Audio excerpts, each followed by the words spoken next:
지금 우리가 읽었던 6장의 말씀과 동일하죠? 여보세요? 맞죠? 예, 지금 확인하고 계신 거죠? 그 다음 읽어보면 그의 우상에게 경배하지 아니하고 그들의 이마와 손에 그의 표를 받지 아니한 자들이 살아서 그리스도와 더불어 1000년 동안 왕노릇 하리라 라고 되어 있는데, 이 사람들이 전체 누구를 일컫는 거냐 하면 바로 교회입니다. 그 누구냐? 저와 여러분이라는 거죠. 단순히 순교당한 자들, 제가 이렇게 액션을 이렇게 해서 굉장히 지금 무시무시한데, 그냥 단순히 목 베어져서 죽은 사람들만 하나님 앞에 영광을 취하는 자리에 있는 것이 아니라 하나님의 모든 백성, 교회로 일컬음을 받는 자들이 오늘 뭐라고 얘기하냐면 그들을 일컬어서 순교자, 죽임당한 영혼들이다 라고 성경은 이야기합니다. 뿐만 아니라 마태복음 24장 한번 가보실래요? 마태복음 24장에 가면 비슷한 본문이 또 나옵니다. 마지막 때의 어떤 심판 때를 일컬으시면서 예수님이 24장, 마태복음 24장 8절 9절을 보시면 보세요. 이렇게 되어 있어요. 이 모든 것은 재난의 시작이니라. 9절에 그때에 사람들이 너희를 환난에 넘겨주겠으며 너희를 어떻게 한다고요? 죽이리니 라고 얘기해요. 여기서 그 다음에 너희가 내 이름 때문에 모든 민족에게 미움을 받으리라. 여기서의 너희는 누구죠? 1차적 너희. 지금 예수님이 너희라고 얘기하는 사람 누굽니까? 예? 제자들입니다. 제자들. 그렇죠? 제자들이란 더 크게 생각하면 누굽니까? 하나님의 백성, 결국 우리입니다. 그런데 예수님 뭐라 그러신다고요? 너희가 세상으로 말미암아 환난에 넘겨지고 너희를 죽인다라고 얘기합니다. 그러니까 여기서의 이 마태복음의 24장, 그리고 요한계시록 20장의 말씀, 그리고 오늘 우리가 읽었던 6장 말씀에 죽임당한 영혼들을 다 누굴 얘기하는 거냐 하면 어떤 특별한 인물들을 얘기하는 게 아니라, 예를 들면 무슨 성인들, 뭐 베드로처럼 십자가에 거꾸로 달려 죽고, 뭐 야고보처럼 목이 베어 죽고, 뭐 이런 특별한 순교자들을 얘기하는 것이 아니라 예수 그리스도로 말미암아 예수 그리스도의 보혈의 피가 발려진 모든 하나님의 백성들을 일컬고 있다라는 것을 기억하셔야 합니다. 그런데 그들이, 그러니까 우리죠, 우리 교회 하나님의 백성들이 10절을 보면 뭐라고 하고 있냐 하면 그들이 큰 소리로 불러 이르되 거룩하고 참되신 대주제여 땅에 거하는 자들을 심판하여 우리 피를 갚아주지 아니하시기를 어느 때까지 하시려 하나이까 라고 지금 외치고 있습니다. 여러분, 이걸 읽으면 10절 말씀을 읽으면 우리가 얼마 전에 말씀 중에 뭐 기억나는 구절 없으세요? 비슷한 문구가 하나 있었는데 누가 이렇게 기도를 했어요? 네? 누구였죠? 예수님?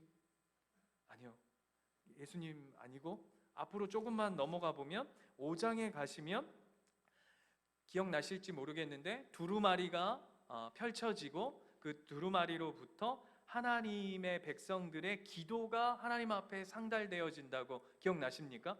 기도의 향기가 하나님 앞에 올려지는데 그 기도의 내용이 뭐라고 그랬죠?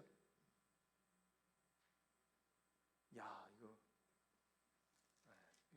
그렇죠. 우리 저기 홈페이지에 가면은 요한계시록 저기 영상 다시 올려져 있거든요. 한 번씩 더 들어주시면 굉장히 감사하겠습니다. 그때의 기도 내용이 딱 이 내용이었어요.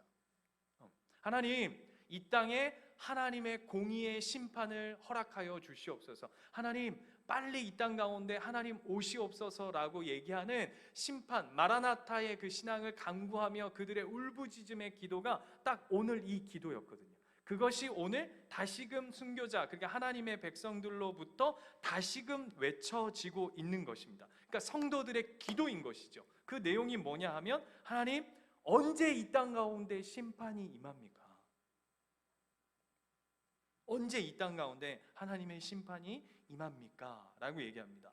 그랬더니 11절에 보면 각각 그들에게 흰 두루마기를 주시며, 두루마리 아닙니다. 두루마기예요. 두루마기. 근데 뭐죠? 흰색이에요. 흰 옷을 입은 자 누구였죠? 앞에서 우리가 공부할 때 하나님의 백성 예수 그리스도로 흰옷 입은 자들은 다 승리한 자, 예수 그리스도께 속한 자들이었습니다. 상징적으로 예수님이 그들에게 이 흰 두루마기를 입혀주시는 거예요. 그러니까 무슨 얘기냐? 이미 너희는 승리한 자다라는 표식을 예수님께서 주시는 것이죠. 그리고는 뭐라고 얘기하시냐면, 아직 잠시 동안 시대에 그들의 종들과 북한 사람도 아닌데 동무라고 합니다. 종들과 형제들도 자기처럼 죽임을 당하여 그 수가 차기까지 하라 하시더라 라고 얘기합니다. 이게 무슨 얘기죠? 하나님, 언제 이 땅 가운데 심판이 임합니까? 라고 하나님의 백성들이 묻자 하나님께서 뭐라고 얘기하시냐면 이렇게 얘기하는 거야. 아직은 아니다. 조금 더 시간이 필요하다. 그러면서 뭐라고 얘기한다고요? 더 많은 하나님의 백성들이 수가 찰 때까지 기다려라, 이렇게 얘기하는 겁니다. 이해가 지금 되고 계신 거죠? 예? 그런데 이 본문을 보면 11절을 보면 아직 잠시 동안 시대라는 것 때문에 많은 학자들의 이제 뭐라고 표현해야 될까요? 고민들이 생겼습니다. 그게 뭐냐 하면, 여러분 지금 보세요. 질문이요. 우리가 죽죠. 우리가 죽어요. 예수님 재림하시기 전에 우리가 죽어요. 그럼 우리의 육체는 어디로 가죠? 예? 땅으로 가죠. 그렇죠? 무덤에 묻히죠. 우리의 영혼은 어디로 갑니까? 예? 어디로 갑니까? 자, 우리의 육체는 죽으면 땅으로 묻힙니다. 우리의 영혼은 어디로 갑니까? 낙원. 예. 그 낙원은 언제 온다고 성경에 되어 있죠? 예수님 재림하셔서 우리의 육체와 우리의 영혼이 함께 만나서 새 하늘과 새 땅으로 낙원에 이르리라 라고 얘기합니다. 그래서 사람들이 이 본문의 말씀과 또 데살로니가와 여러 말씀들을 합쳐서, 그러면 우리의 영혼이 우리의 육체와 만나기 전에는 중간 상태라고 해가지고 대기 상태에 있는 거예요. 그래서 어떤 목사님들은, 어떤 학자들은 뭐라고 얘기하냐면, 그때는 그냥 영혼이 자는 것이다. 우리의 영혼이 잠시 우리의 예수님이 오실 그때까지 잔다 해서 그걸 전문 용어로 뭐라 그러냐면 영혼 수면설이라고 얘기해요. 네. 영혼이 예수님이 재림하실 그 당시까지 우리가 죽으면 대기 상태는 거예요. 우리 그런 영화 같은 데 보면 뭐 AI 뭐 이런 거, 뭐 복제 인간 같은 거 만들어 보면 이렇게 캡슐에 아이스박스 같은 데 넣어가지고 이렇게 보관해 놓는 것처럼, 우리의 영혼이 예수님 오실 때까지, 우리의 육체와 합쳐질 때까지 우리의 영혼은 저 하늘 어디쯤에 가가지고 전부 다 한 칸마다 들어가가지고 지금 어떻게 하고 있다? 다 자고 있다라고 얘기를 한다고요. 표정들이 나 처음 듣는 이야기인데. 자, 질문 하나 해볼게요. 자, 예수님이 십자가에 돌아가셨죠. 자, 이제 잘 고민해 보세요. 눈 크게 뜨시고. 예수님이 돌아가셨죠? 며칠 만에 부활하셨습니까? 3일 만에 부활하셨습니다. 자, 질문이요. 예수님 3일 동안 어디 계셨습니까?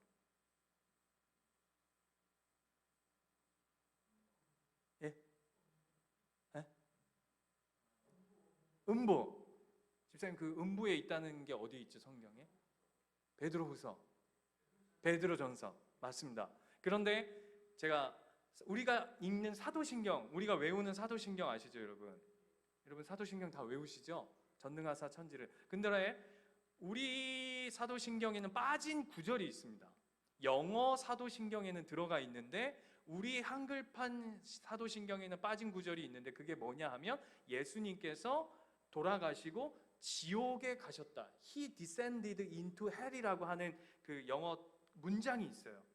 영어 발음 괜찮았습니까? 예. 예수님께서 지옥에 내려가셨다라는 사도신경 영어판에는 있습니다.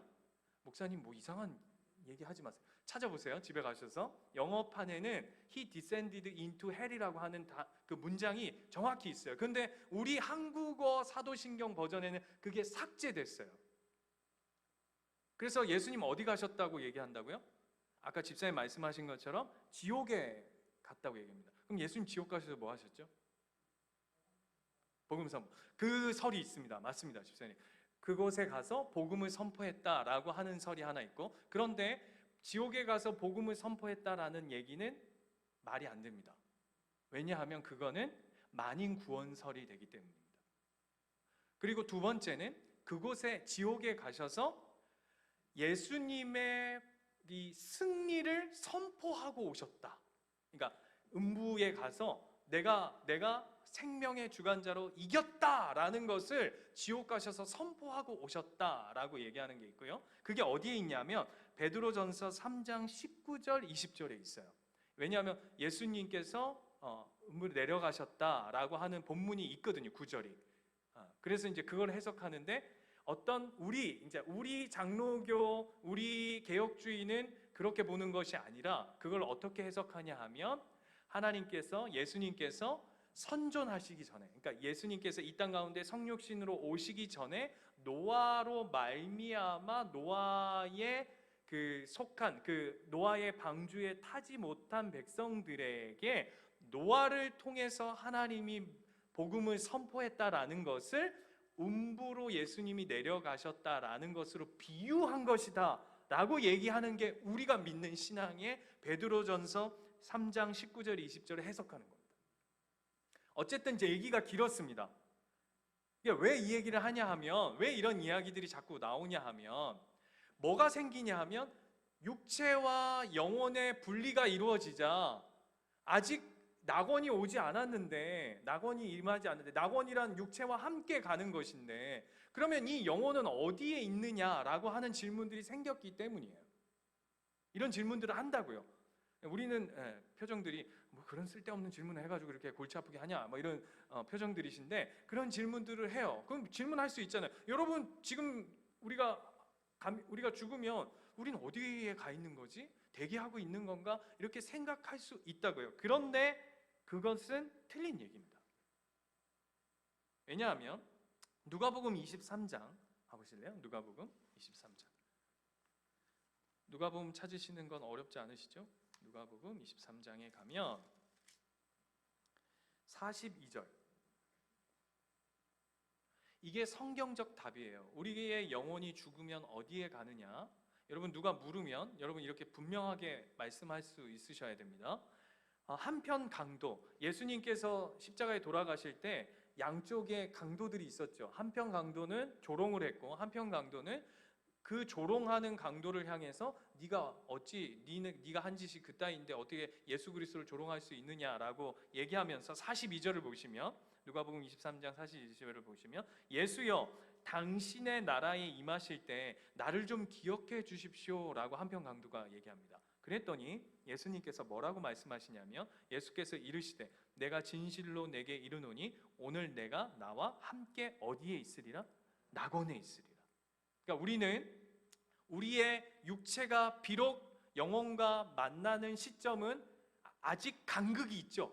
이해가 되세요? 예수님이 오셔야 우리의 육체와 영혼이 만나지만 그럼에도 불구하고 우리는 죽으면 우리의 영혼이 어디로 가느냐라고 물으면 여러분은 분명히 말씀할 수 있으셔야 합니다. 뭐라고요? 낙원에 갑니다. 이렇게. 왜일까요? 사도 바울도 데살로니가의 말씀에서 그렇게 얘기하고 여러 본문 안에서 뭐라고 얘기하냐면 부활 후에 자기의 몸이 바로 그 즉시 낙원에 가는 것으로 묘사하거든요. 왜 그러냐 하면 그것이 나의 육체와 영혼의 어떤 결부되어져 있는 결국이 아니라 이 천국은 이 낙원은 예수 그리스도로 말미암았기 때문에 분명한 약속과 지금 우리가 느끼기에는 간극이 있지만 하나님이 이루실 그 성취의 분명한 약속의 그 능력적인 면에서는 간극이 없는 거죠. 그렇기 때문에 우리는 죽으면 어디 간다고요? 우리의 영혼이요? 낙원 가는 겁니다. 이렇게 말씀하실 수 있어야 됩니다. 이 본문 11절 얘기를 가지고 아니 뭐 잠시 어디서 쉰다고 본문이 얘기하는데 이게 지금 어디서 쉬고 있는 겁니까? 이렇게 얘기하는 사람들이 나온다고요. 여러분 지금 별로 이렇게 감이 없으신데 세대주의자들이나 그 천주교에서는 연옥설이나 이런 사람들이 뭐 영혼 수면선, 영혼 멸절설 이런 얘기들을 하면서 그런 질문들을 할 수 있어요. 그러면 우리는 분명히 얘기해요. 여기서의 쉰다고 얘기하는 건 그런 어떤 중간 상태를 얘기하는 게 아닙니다. 우리는 죽으면 반드시 낙원에 갑니다 라고 얘기하시는 겁니다. 이해가 되셨죠? 그런데 다시 오늘 10절의 말씀으로 돌아가서 왜 이러한 교회들의 외침과 기도가 울려 퍼지고 있을까요? 하나님, 하나님, 심판을 빨리 왜 서두르지 아니하십니까? 왜 우리의 피를 갚아주지 아니하십니까? 라고 외치는 이 본문이 있는데, 이것이 가지고 있는 내용의 핵심이 뭘까요? 그리고 하나님은 뭐라고 얘기하냐면 좀 기다리라 라고 얘기합니다. 다시 마태복음 24장으로 한번 가볼까요? 마태복음 24장. 마태복음 24장 3절. 마태복음 24장 3절에 보면 예수께서 감람산 위에 앉으셨을 때에 제자들이 조용히 와서 이르되 우리에게 이르소서 어느 때에 이런 일이 있겠사오며 또 주의 임하심과 세상 끝에는 무슨 징조가 있사오리까? 라고 묻습니다. 이게 무슨 얘기냐면 똑같은 얘기죠. 하나님, 예수님, 언제 끝납니까? 아까 심판이 언제 임합니까? 라고 6장에 얘기했던 내용과 오늘 제자들이 예수님에게 언제 이 땅이 끝납니까? 라고 묻는 똑같은 질문입니다. 지금 이해가 되고 계신 거죠? 이 똑같은 질문을 또 언제 하죠? 사도행전에 가면 예수님이 승천하시기 전에 제자들이 똑같은 질문을 또 합니다. 예수님, 언제 이런 일이 있겠습니까? 그런데 이 대답을 예수님이 어떻게 받으시냐면 36절 보세요. 36절 뭐라고 되어 있냐면 마태복음 24장 36절에 보면 그러나 그 날과 그때는 아무도 모르나니 하늘의 천사도 아들도 모르고 오직 아버지만 아신다라고 얘기합니다. 이해가 되세요? 언제 이런 일이 벌어집니까? 그러니까 예수님 뭐라고 하시냐면 그날이 언제 임할지는 아무도 모른다. 며느리도 모르고 시어머니도 모르고 아무도 모른다. 나도 모른다. 이라고 얘기합니다. 분위기가 왜 이렇죠? 제가 오늘 굉장히 다들 지치신 건지 피곤하십니까? 아무도 모른다라고 얘기를 하는 거예요. 그러면서 그 다음 얘기를 뭐라고 하시냐면 이 심판이 가진 특징을 한번 잘 보세요. 아무도 모른다라고 얘기하시면서 노아의 때와 같이 인자의 임함도 그러하리라. 홍수 전에 노아가 방주에 들어가던 날까지 사람들이 먹고 마시고 장가들고 시집가고 있으면서 홍수가 나서 그들을 다 멸하기까지 깨닫지 못하였으니 인자의 임함도 이와 같으리라 라고 얘기합니다. 이게 무슨 얘기죠? 예수님께서 심판의 어떤 이야기를 하시면서 노아의 때의 이야기를 쑥 가지고 오십니다. 이 이야기를 하시는 그 어떤 의미가 뭘까요? 뭘 보여주고 싶으신 거예요? 뭘 얘기를 하고 싶은 거예요? 이 노아의 때 사람들의 특징이 뭐라는 거죠? 자신에게 심판이 임할 거라고 전혀 생각하지 않았다는 거예요. 이해가 되세요? 지금 그 얘기예요. 똑같이 시집가고 장가가고 우리식으로 하자면 뭐 탁구 치고 뭐 또 뭐 밥 먹고 양치하고 뭐 우리 그냥 일상생활 하듯이 우리 가운데 절대 심판이 임할 거라고 단 1%도 생각하지 않고 살고 있더라라는 얘기입니다. 이해가 되시는 거죠? 그게 이 심판이 가진 특징입니다. 이 하나님의 초림과 예수 그리스도의 초림과 예수 그리스도의 재림 사이에 임하는 이 심판들의 특징이 뭐냐 하면 사람들이 어떻게 느끼냐면 에이 무슨 심판이야 심판이. 노아의 홍수가 노아의 방주가 있을 때 노아가 그 배 위에서 뚝딱뚝딱 그 노아 방주를 짓고 있을 때 사람들이 가지고 있는 생각들이 뭐였을까요? 미쳤네 저 할아버지 나이도 많으신 분이 저 땡볕에서 저 왜 저러고 있나. 단 조금이라도 몇 프로라도 이 땅 가운데 홍수가 올 것이라고 조금이라도 생각했다면 한 명이라도 탔겠죠. 이해가 되세요? 그러하듯이 이 땅 가운데 천상 가운데 하나님께서 예수 그리스도께서 허락하신 그 심판은 우리가 볼 때는 어떠냐 하면 심판 같아 보이지 않고 언제 우리 가운데 무슨 심판이야 라고 생각할 정도로 느껴지지 않는다는 거예요. 뿐만 아니라 예수를 믿는 하나님의 백성들마저도 어떤 생각이 드냐 하면 심판 오는 거 맞아? 예수님이 심판하시는 거 맞아? 예수님 이 땅 가운데 다시 오시는 거 맞아? 이 땅이 뒤집어 엎어지는 거 맞아? 뭐가 생기기 시작하는 거죠? 불안해지기 시작하는 거예요. 이 땅에 진짜 심판이 있어? 왜요? 세상 사람 사는 거 보니까 심판이 임할 것 같지 않거든요. 하나님 안 믿는 사람들이 더 잘 살고 하나님 모르는 사람들이 더 진짜 세상 가운데 떵떵거리고 살고, 그런데 어느 날 보니까 하나님 안 믿는 사람들은 그냥 아무렇지도 않게 그냥 똑같이 안 믿는 사람들이 죽는 거랑 아무런 뭐 표시가, 뭐 예를 들면 죽을 때, 믿는 사람이 죽을 때 뭐 예를 들면 뭐 이렇게 그런 거 있잖아요. 우리 성화 같은 거 보면, 예수님 이렇게 그림 같은 데 보면 이렇게 테두리 있잖아요. 이렇게 그런 거가 뭐 생긴다든지, 아니면 막 하늘에서 우리 자식, 우리 아들이 왔네 뭐 이런 게 울려 퍼진다든지, 뭐 벼락이 빵 친다든지, 뭐 이런 게 있어야 뭐 그럴싸할 터인데, 안 믿는 사람이야 심판이 임하지 않는다는 거에 대해서 그렇게 사는 거야 좋은데, 하나님을 믿는 백성들마저도 이제 점점 뭐해지기 시작한다고요? 불안해지기 시작하는 거라고요. 왜? 내가 믿는 대로, 하나님이 말씀하신 대로 끝나느냐? 불안해지기 시작하는 거예요. 그래서 뭘 하고 싶죠? 자꾸 확인하고 싶은 거예요. 그것도 어디서요? 여기서. 여러분, 우리 신앙생활을 잘 보십시오. 우리 불안하거든요. 제가 참 지금 코로나 시대에 개척해서 우리가 지금 이렇게 막 달려가고 있잖아요. 참 이 인간이 이게 참 이 얄팍하고 구리고 참 참 실력 없다는 게 뭐냐 하면, 제가 요즘에 뭐 하냐 하면 이제 주변에 최근에 개척한 교회들의 동태 파악, 그러면서 뭐 하는지 아세요? 어렵다 그러면 그거와 비교해서 우리 교회는 그래도 또 지낼만 하니까 라고 하는, 그것이 주는 안정감을 누리고 있는 제 꼬라지를 보고 있어요. 그걸로 확인하고 싶은 거죠. 이해가 되십니까? 여러분, 우리가 그렇게 확인한다고요. 예를 들면 이런 겁니다. 여러분, 시험을 치르면 공부 잘하는 친구들은 시험이 언제 오든 상관없습니다. 그렇죠? 공부 잘하는 친구는요, 시험아 와라 합니다. 근데 시험이 오면 두려운 친구들이 있죠. 그래서 늘 선생님한테 이런 질문들을 하잖아요. 선생님, 시험 언제 봐요? 선생님, 언제? 오늘 봐요? 왜죠? 준비가 안 돼 있는 거예요. 이런 것만 있습니까? 이런 것도 있죠.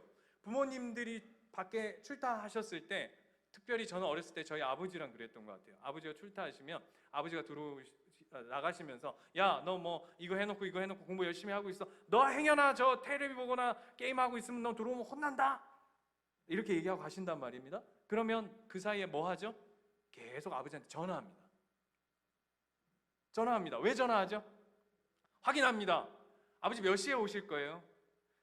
몇 시에 오실 거라고 하면은 티가 나니까 뭐라고 아버지 저녁 드시고 오세요? 안 드시고 오세요? 이렇게 묻습니다. 그런데 아버지가 정말 식사를 하고 오시는지 안 하고 오시는지 그게 궁금해서 묻는 건가요? 아니죠. 뭐죠? 그 사이에 내가 좀 놀아보겠다는, 그죠? 그러니까 공부가 돼 있는 사람은요, 시험이 와도 두렵지 않아요. 그죠? 확인할 필요가 없다고요. 뭐 하면 돼요? 그냥 시험을 치르면 됩니다. 심판이 임하면 됩니다. 그런데 그게 확인해야 될 사람들은 누구냐 하면, 매일매일이 두렵고 그 준비가 안 돼 있는 사람은 그걸 자꾸 확인하고 싶고 불안하고, 그래서 이 땅에서 뭔가 내 손에 쥐어져야, 전화를 해봐야, 아버지가 어디쯤 왔는지 확인이 되어야 안심하는 그런 신앙으로 우리가 살아가고 있진 않냐고 묻는 겁니다. 그런데 그 순교자의 하나님의 백성들이 심판이 언제 임하나이까? 라고 하는 그 질문에 예수님께서 드디어 그 5번째 인의 질문을 6번째 인의 심판으로 답을 하십니다. 그게 뭐냐 하면, 이제 우리가 아까 읽었던 12절부터 6번째 인의 이야기를 통해서 5번째 인이 띄어질 때에 그 질문을 예수님께서 답하시는 거예요. 그 내용이 뭐였죠? 아까 다 본 것처럼 해가 검어지고 달이 붉어지고 별이 떨어지고 하늘이 말려간답니다. 여러분, 이 땅에 임하는 심판 중에 제일 무서운 심판이 뭘까요? 이 땅에 임하는 심판 중에 제일 두려운 심판. 여러분, 지금 우리 코로나가 왜 힘들죠? 네? 한 번도 경험해보지 못했기 때문입니다. 근데 조만간 백신이 나오고 치료제가 나오면 이 코로나도 지나갈 거예요. 그렇죠? 이해가 되십니까? 이 지나갈 일들이에요. 그런데 진짜 무서운 심판은 뭐냐 하면 피할 길이 없는 심판들이에요. 그게 뭐죠? 자연재해. 창조 질서가 깨어지는 모든 심판은 이건 감당할 수 없는 겁니다. 그래서 그 다음을 한번 보실래요? 땅의 임금들과 왕족들과 장군들과 부자들과 강한 자들. 여러분, 어떤 심판이 이 땅 가운데 임하면, 예를 들어서 코로나 이렇게 터져도요, 누군 살아남죠? 지금 보세요. 코로나가 빵 터지면 그래도 사는 사람들, 좀 잘 사는 부자들은 코로나가 좀 와도 버틸 만한 사람들은 버팁니다. 누가 늘 힘들죠?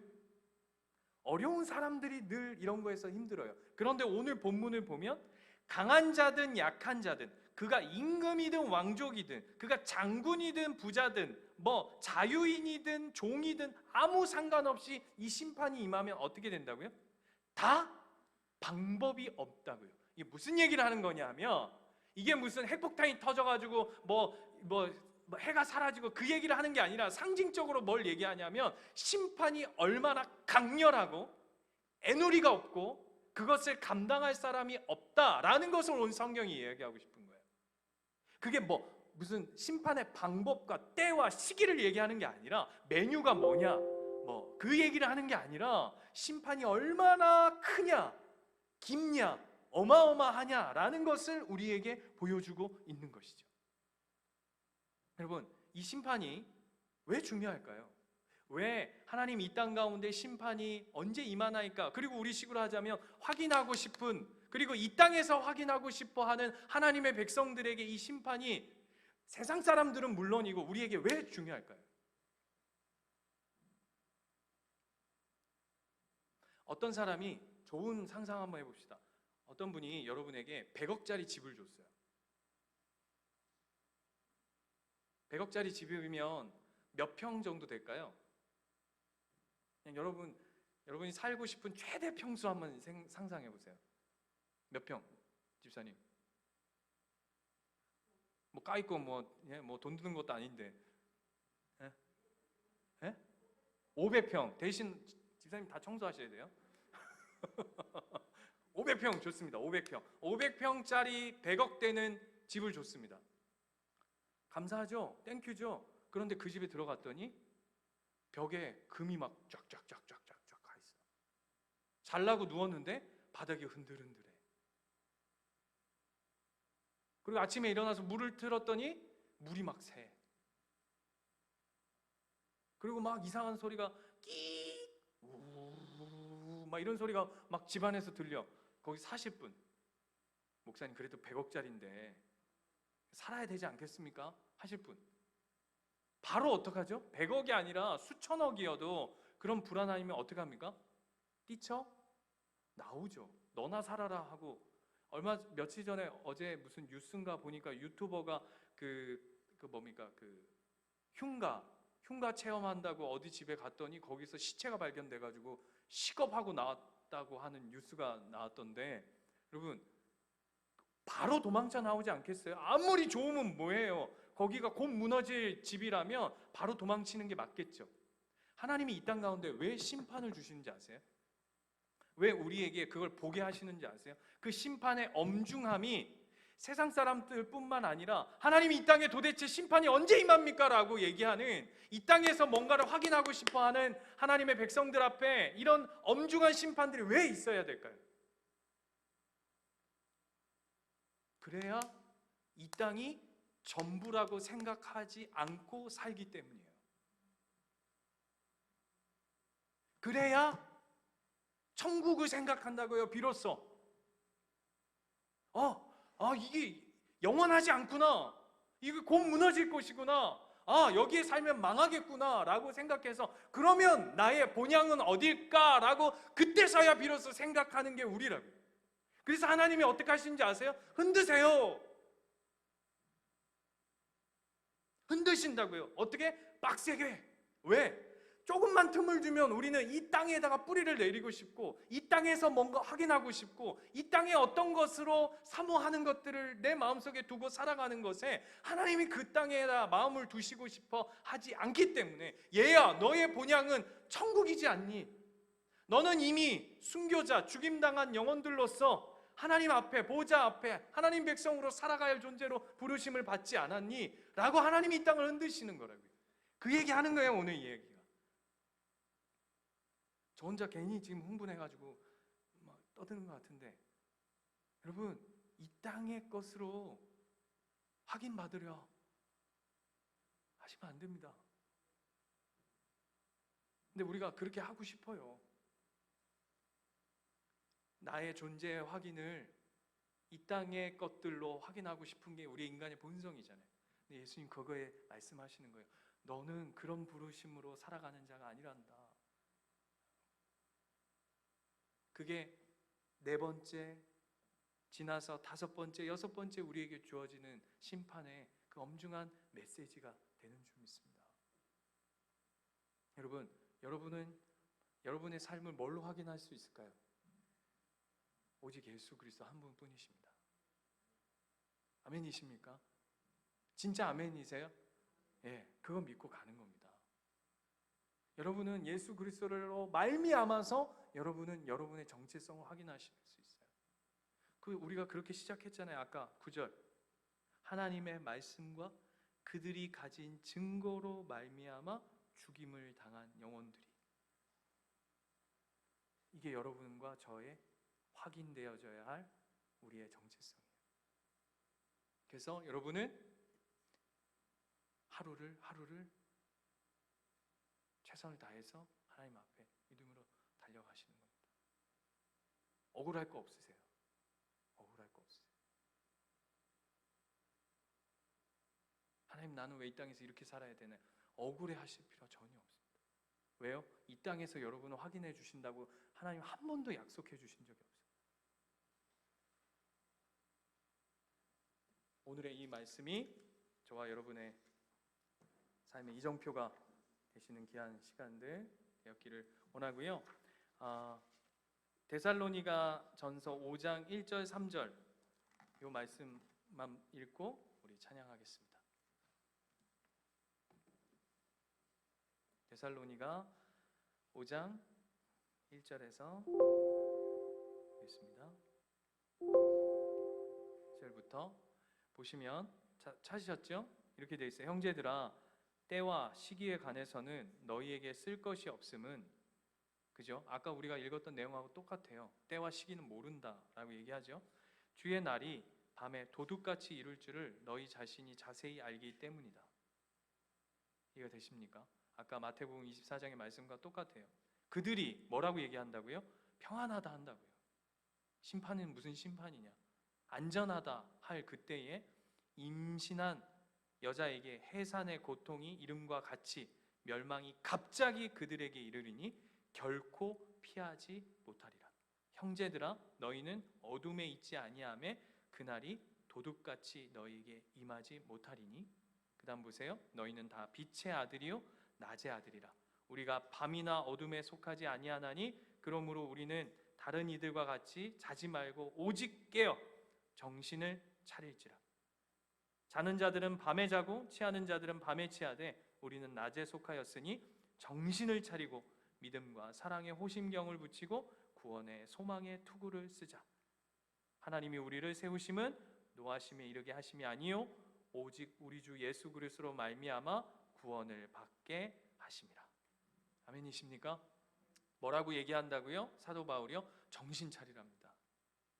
얘야, 너는 밤에 속한 자가 아니야. 세상은 평안하다, 안전하다, 심판이 없다 라고 얘기하지만 너는 깨어 준비하라고 합니다. 아멘이시죠? 찬양합시다.